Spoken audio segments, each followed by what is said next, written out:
Hello, and welcome back to the Common Connected podcast. I'm your host, Janine Halloran, and today I wanted to talk with you about one of the free resources that I have available on coping skills for kids called the Coping Skills Checklist. So, this is one of the things that I actually start with when I'm trying to explore coping skills with kids. So, it's a great way to start identifying current coping skills for kids, identifying skills that don't work at right now or don't work yet, and skills to try so that they can add to their coping skills toolbox. So I divide the coping skills checklist into five, just like I divide the coping skills into five styles: relaxation, distraction, sensory, movement, and processing. So if you look at the coping skills checklist, you'll see those five different sections on there. If you want to learn more about the different coping styles and what each of those mean, I actually have a podcast about that, and I'll link to that in the show notes. Or you can actually visit a new landing page I just created that really goes into a little bit more explanation of each of the coping styles and what they mean and where you can use them and all that sort of stuff. So if you want to just go over to copingskillsforkids.com and you look up coping styles at the top of the page, you'll see a little bit more information about that. The way that I like to use the coping skills checklist is I like for kids to actually start by checking off the coping skills on the list that work for them, crossing off the ones that do not work for them that they've tried, and circling the ones that they are interested in exploring or trying. And then after they've gone through the checklist, what I have them do, or I help them do it myself, is I help them make two lists. So of all the things that they checked, I put those on a current coping skills list. So if they start to check off things like taking deep breaths using shapes, or maybe doing mindful eating, or maybe doing jumping jacks, then that goes on to their current coping skills list. Then the other list I make is those skills to try. So the ones that they've circled, the ones that they're interested in trying. So maybe that's something like make a worry box, or try to take a mindful walk, or doing something like playing in a sand tray or using a Zen garden. So those would be the things that they've circled that they're willing to try. So I really like doing this because it can be kind of powerful for kids to realize as they go through the checklist that they already have skills and things that they can do to help manage their emotions. So reading is something that there are lots of kids out there who love to read, but that can actually be a strategy they can use when they're having a tough time.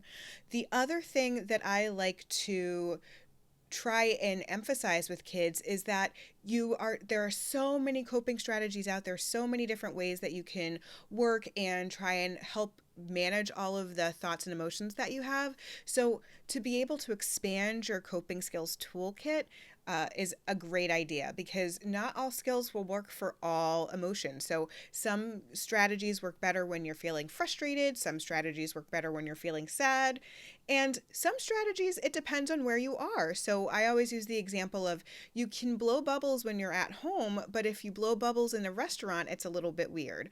You can take a nap and lay down when you're at home, but if you do that in the middle of math class, it's going to get you into trouble. So making sure that you have lots of different coping skills is great in terms of being able to manage all the different emotions that you have and all the different places you will be.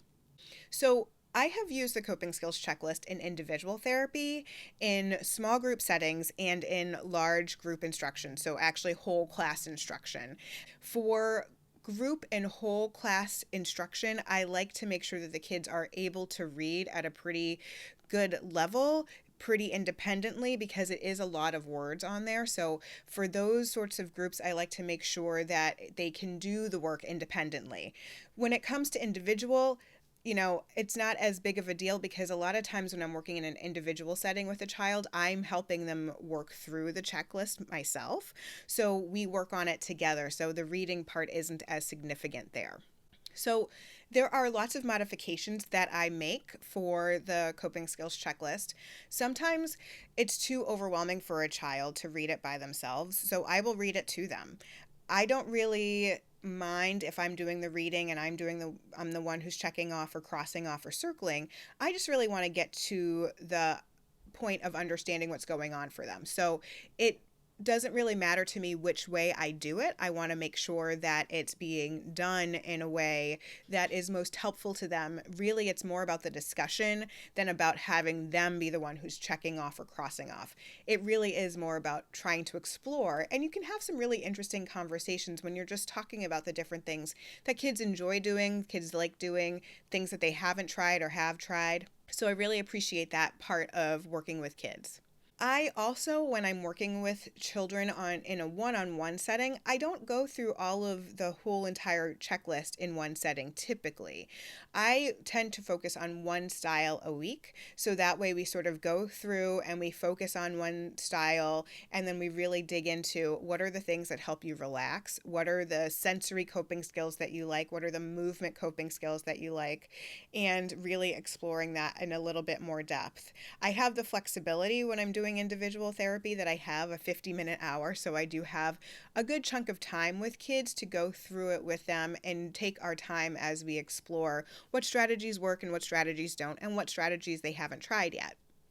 And I've done enough of these, especially in small groups or large class instruction, that there's always the few children who will cross off everything.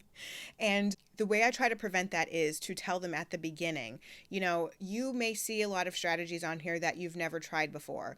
Instead of crossing those off, I really want you to circle those. Those are the ones that you haven't tried.